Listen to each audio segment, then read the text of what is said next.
Hey, welcome to the CMO Whisper Show. I'm your host, Steve Olensky. Part marketing practitioner, part ad agency veteran, part journalist. I was a writer for Forbes for 10 years. I've had so many insightful conversations over the years with business leaders, to athletes, to celebrities, to, of course, CMOs. The only difference now is instead of sharing those insights through written form, I'm doing it this way. My guest today is Perry Kamel, founder and CEO of DNA Vibe. And I'm going to tell you exactly how this conversation had started and where. It started at CES, which as we're recording this is now about a month ago. I walked in expecting to see a lot of shiny new tech and walked out genuinely awestruck after encountering one of the fastest growing brands in wearable technology. That's where I first experienced DNA Vibe. That's where I was introduced to the Shine movement they've launched.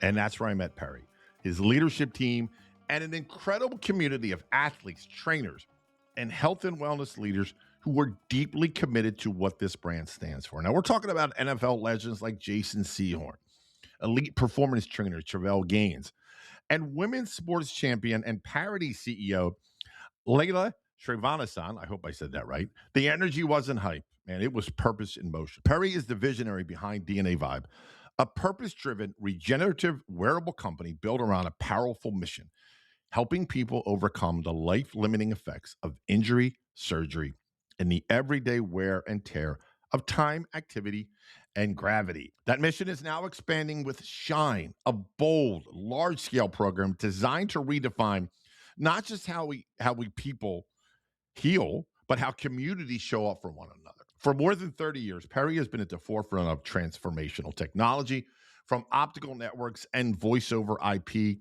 to interactive digital media and real-time distributed systems, the kind of foundational work that quietly powers modern communication, education, healthcare, and entertainment. If that weren't enough, he also serves as a fellow and chief advisor for phototherapy and bioharmonics with the National Foundation of Integrative Medicine, holds degrees in engineering and applied particle and optical physics from Cornell, earned his MBA from Wharton as a Palmer Scholar, and finally is a triple combat decorated U.S. military veteran. Perry, my newfound brother, I am truly honored to welcome you to the show.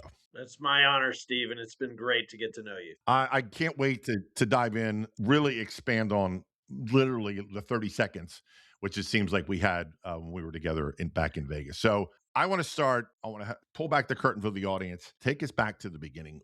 What problem were you say you're trying to solve with DNA Vive? Well, it's historically the company was founded over 10 years ago, which, by the way, a lot of people are going to say, wow, I've never heard of DNA Vibe. 10 years is a pretty long time, right? But when you're doing things that are transformational in nature, in other words, bringing things to a market that never previously existed, it's always been my approach to stay very quiet until you're ready to change the world, which is why now you're starting to hear about us for the last 10 years. So we really came together between Dr. Max Rempel and myself. He is a top genomic scientist, which means he studies the heck out of DNA. He's the inventor of the DNA centrifuge. So, the first time humanity was able to isolate DNA from tissue for analysis.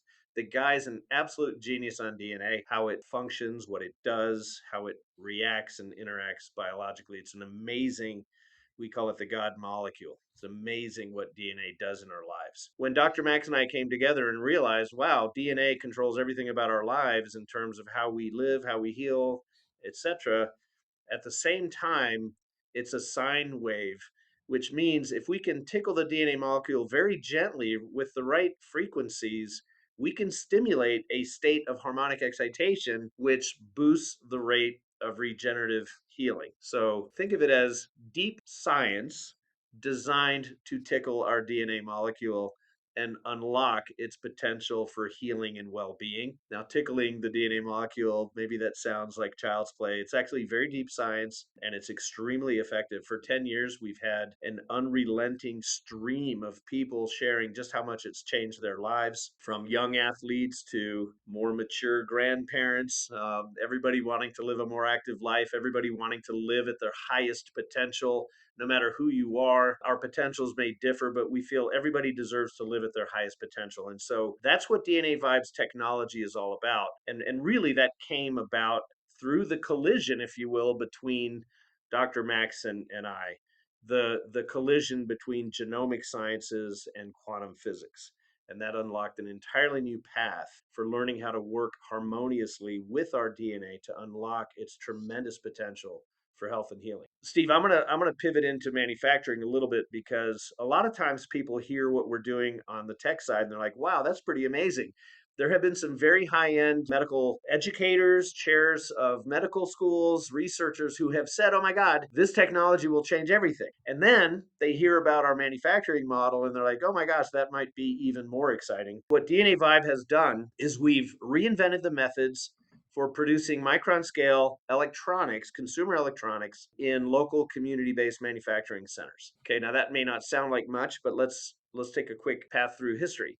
200 years ago, with the Industrial Revolution, the industrial age, everything became about scale. And we all are familiar with the phrase scale efficiency, Mhm. meaning the larger the factory, the more volume we shove through it, the lower the unit cost and the higher the profits. So this has been really driving manufacturing for 200 years. So much so that roughly 15 generations of humans going through schools have been taught that the key to efficiency is larger scale. It's almost as if we forgot that there were other methods of driving efficiency, right? And so the predictable outcome of that industrial formula for scale is you end up with fewer larger factories, right? Kind of seems obvious. Hmm. And where are we today? There are a handful of manufacturing hubs in the world that have concentrated capacity and where effectively all of these products are made in one mega plant and they're shipped all over the world. What does that do? Two things. Number one,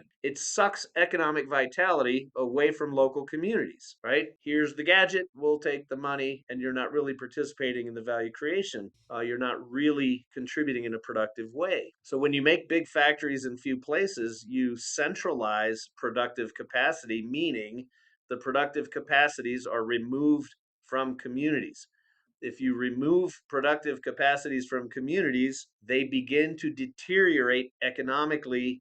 And you can see that with a very quick drive through any city center, not just in America, but around the world. Now, there's another side of the coin. If you make everything in one place and ship everywhere, you're not only sucking economic value out of communities, you're depriving the local community from participating in the creative process. Local communities are not dreaming up the next exciting innovation or the next cool feature set. It's almost as if we're hollowing out the human soul, even as we rip out economic productivity. So, what have we done? I mean, 200 years of the industrial age. Now, I'm not knocking scale. I will say that the industrial age has delivered tremendous advances and important contributions to civilization. But you get to a tipping point where you realize, oh, it's time for something new. We need to not get rid of the concept of scale. There's always going to be a need for scaled manufacturing, but we need to add something new. We need to go back to community based productivity where communities can actually contribute productively, generate value, prosper and succeed with the success of the brands, Yeah. and at the same time engaging them fully in the creative process and let loose the wisdom of the crowd. So what are you hoping, or someone listening to this, a brand, a manufacturer would take and learn from this model that you're setting up? Well, on the manufacturing side, it's pretty astounding, right? I've been told hundreds of times for the past 10 years what you're claiming to do is not possible without violating the laws of physics. Well, guess what? We're violating the laws of physics.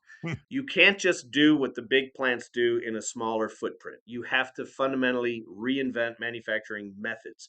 How do you get to micron scale electronics, for example? You can't do it in the way the big plants do. We've reinvented that. And so what we've discovered is instead of scale as the path to efficiency, when you recognize that simplicity as a path to efficiency is every bit as powerful. What does that mean, right? So if you look at how to make a consumer electronic technology, there's a series of steps that have to be done. Step 1, step 2, step 3, at the end of which you end up with a piece of advanced electronics. Great. Interrogate every single step in that process. Challenge every single assumption. What are they doing here? What is the desired outcome? Why is that necessary? How are they doing it? Why are they doing it that way? What other ways might there be? And you do that every single step of the process. And what you can find is a very lean, extremely simple way to produce the most advanced products. I Yeah. like to say that today, and this is not hypothetical, this is here, this is demonstrable, we are making the equivalent of an iPhone in the equivalent of a donut shop. That's a big deal. That's huge. So much so, not only have we been told time and again that that's simply not possible, you'll never be able to compete with the large scale factories. Guess what?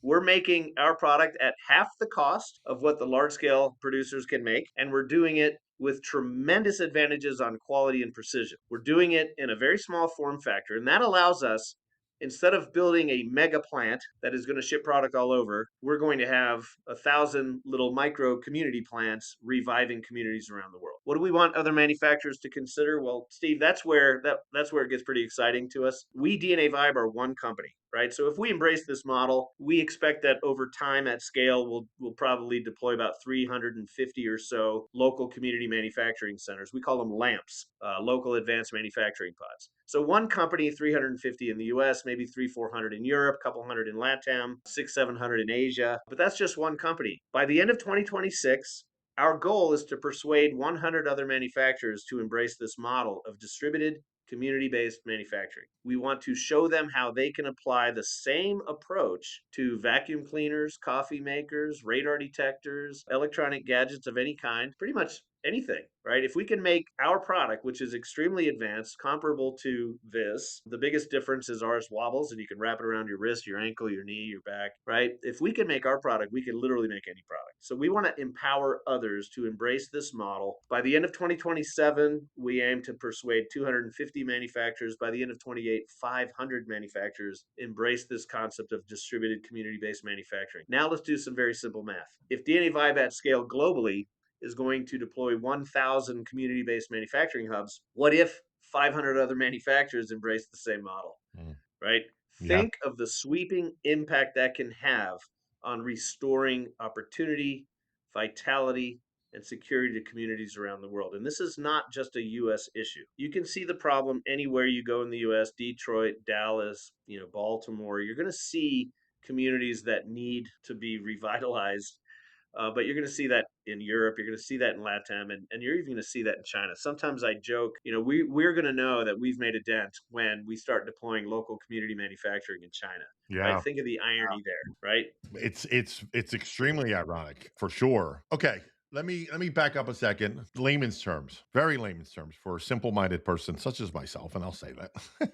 What's DNA Vibe, and why is it different than all the other wearable products out there now? Okay, very simple. DNA Vibe is the only non thermal regenerative wearable, whereas all other light wearables are non regenerative thermal. That's a big deal. To put that in context, DNA Vibe's technology is 1,000 times less energy effect than the typical light therapy wearables. 1,000 times less energy effect is a lot less. Okay, think about it.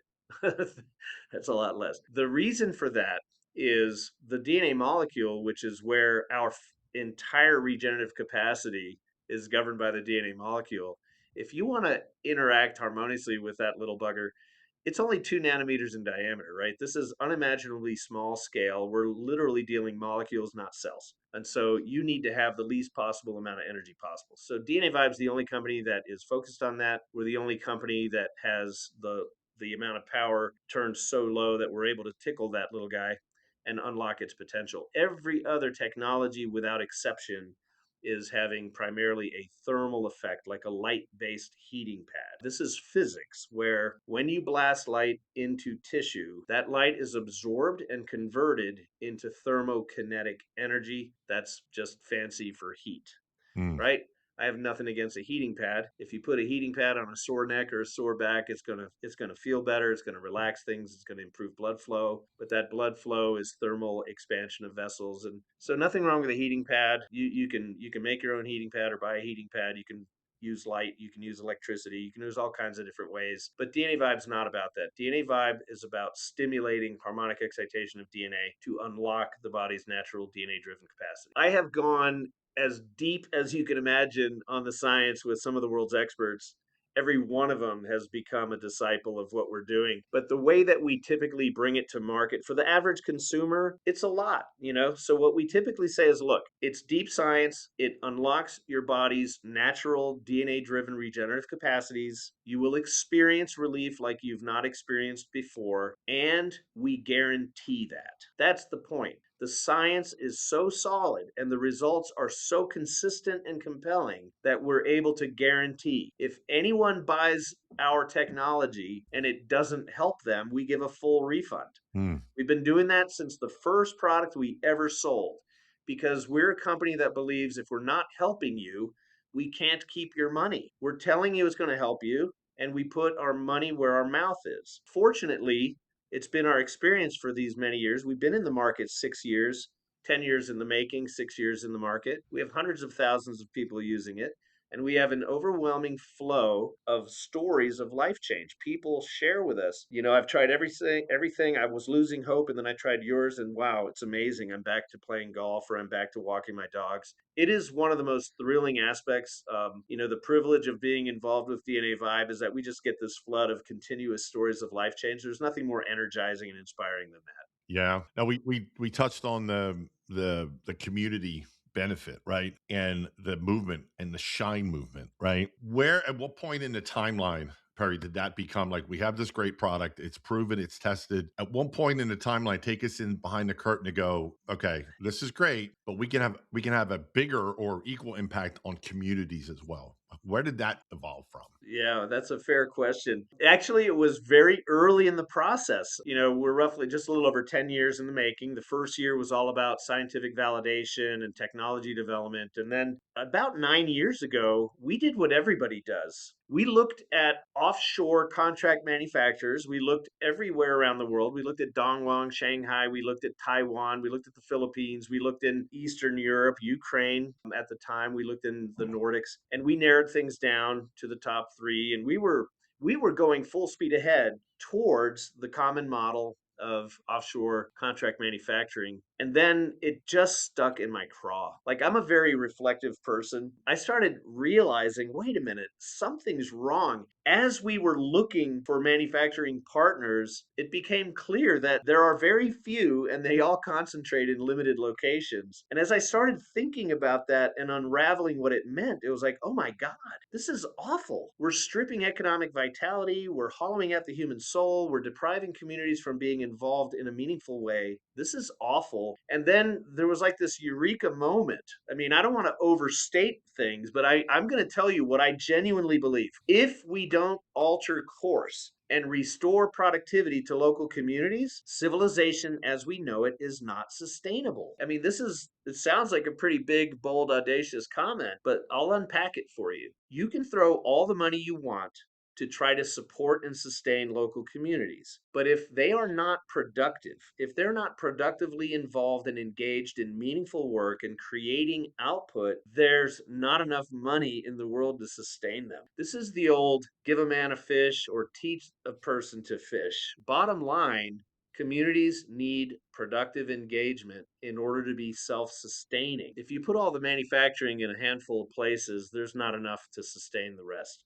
So we knew it had to be changed. There's something heartbreaking too when you look around and you see what's happening in communities. I mean, open your eyes, but also open your heart, Yeah. right?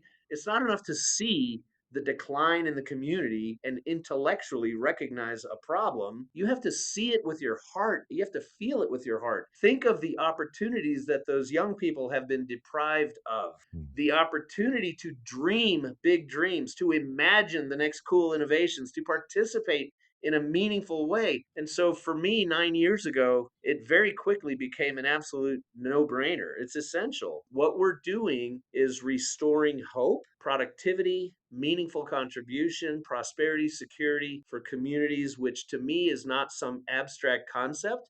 It's moms, dads, their kids, their legacies. Yeah. We really need to get back to restoring. There's a human dignity that comes with independence and security that we need to restore worldwide. By the way, I said worldwide, and we're going to high five when we bring local community manufacturing into China, because what people don't understand when you hear the news or you read reports, yeah, there's a couple big cities in China that are thriving because of industrial manufacturing, but there are 10 other cities in China with more than 10 million people that are also struggling with exactly the same problems. This is a universal issue. The bottom line is very simple. If the community is not productively engaged in producing things of value, then both economically and I would say spiritually, it's not sustainable. I love that you used the word simple. Don't overcomplicate this. It really is that simple. And when you put it in that perspective and that lens, to me it does. And hopefully to everybody listening to this and it becomes aware of this, it goes, I want in.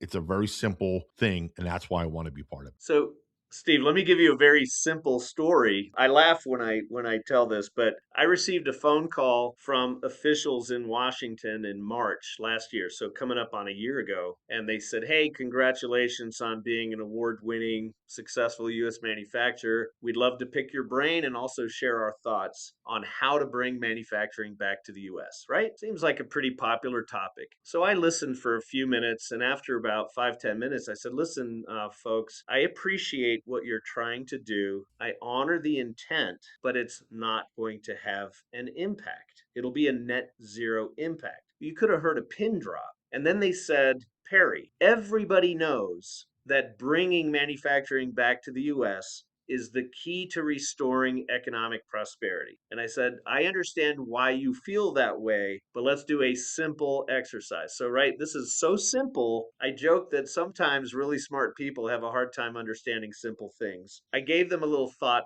project. I said, "What if you bring the mega plant from Dongguan, China, and you put it in Phoenix? If you do that, you will have helped 30,000 people in Phoenix out of millions, right? You will have hurt 30,000 people in China, and you will have done nothing for Denver, Detroit, Baltimore, DC, or anybody else. Impact?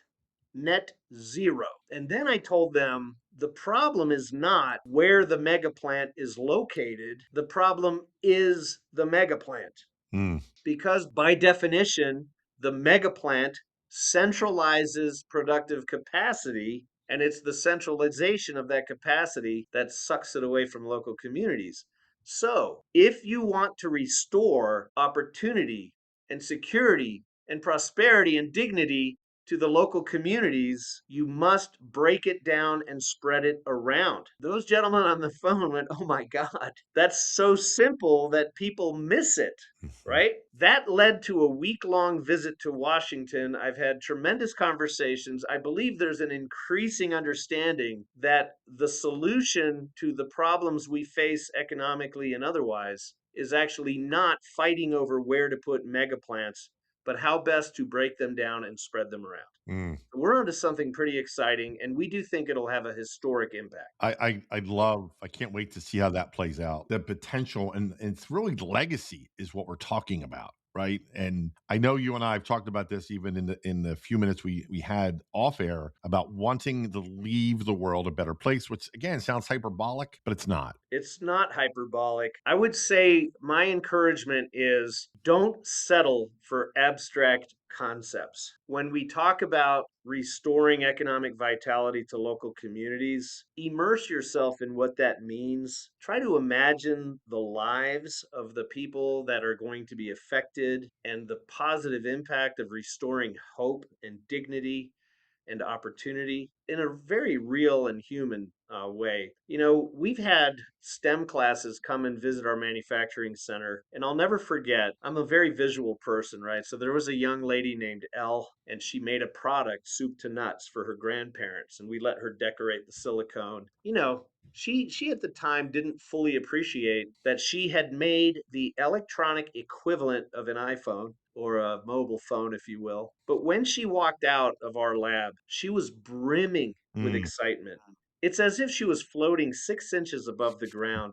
I don't think a face could smile any harder. And you could see the energy and the excitement exuding from her. And imagine that's just one person. yep. I'll give you another quick little fun side story. So, after winning Coolest Thing Made in Colorado, we were asked to support STEM class field trips, and we were doing quite a number of them. And after a few months, I got a very awkward call from the Colorado State Chamber of Commerce. They said, "Hey, the teachers are very curious of, what are you telling these kids? Because when they go back to class after the field trips, they are bouncing off the walls with excitement. And the teachers are asking if you would consider hosting an adult field trip." I was like, "What are you talking about?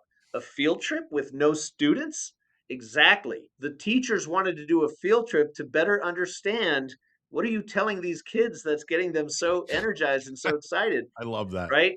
Yeah. It was amazing. We had 45 teachers come from all the counties around South Denver. They came, they saw, and they were absolutely blown away. There's a magic when you empower people to do great things and you see the joy of having produced and contributed to something, and then the belief that they suddenly have, I can do this. Yep. That is a spark that can revolutionize communities around the world, And for generations to come. for sure.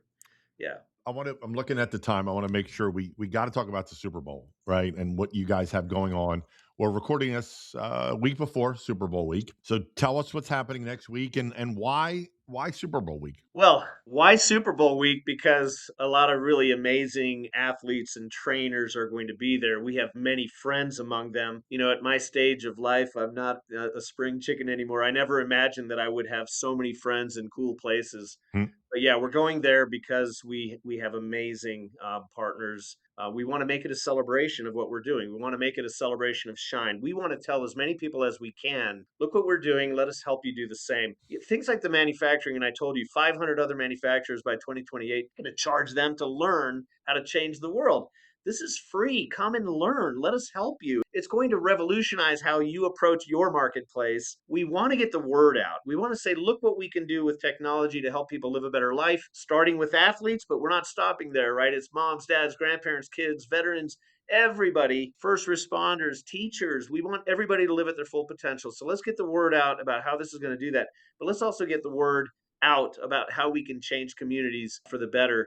So one of the things we're going to be doing, we're going to have a lot of really cool fireside chat podcasts with famous celebrity athletes and trainers, just talking about how to help people live a better life in communities that are thriving, right? There's going to be a lot of that. And the thing that I'm probably most excited about is we're going to have a manufacturing center in the hotel where invited guests are going to be able to make their own products. Mm, Imagine that. So who puts a manufacturing center in a hotel? And how could you possibly make a sophisticated piece of consumer electronics, every bit as advanced as a typical smartphone? How could you do that in a hotel? Right. So it begs the question. And so we're actually going to bring one in. We're going to set it up and we're going to have a little bit of fun and say, hey, come make your own jazz band while you're here. Take it home with you at the end of the event. And hopefully that'll help get the word out too. I love that. And I will be there and I'll be definitely creating some content to help spread the word as well because I so believe in everything you're doing. Perry Kamel, what a pleasure. What an honor. I can't wait to get going even more from just my own personal belief of wanting to do and helping the world at large. Again, I don't really care how that sounds to anybody. That's how I feel. And you feel the same way. So thank you again, my friend, for coming on the show. Yeah, Steve, no doubt there's no greater joy than when you're really helping people and lifting communities. The world needs more of that. Thank you, my friend. Well, that wraps up another episode of the CMO Whisperer Show. I hope you shared this episode with your friends. And if you have not already, please subscribe to be kept up to date on all the latest episodes. And if you're so inclined, leave me a review on your favorite podcast platform. Thank you.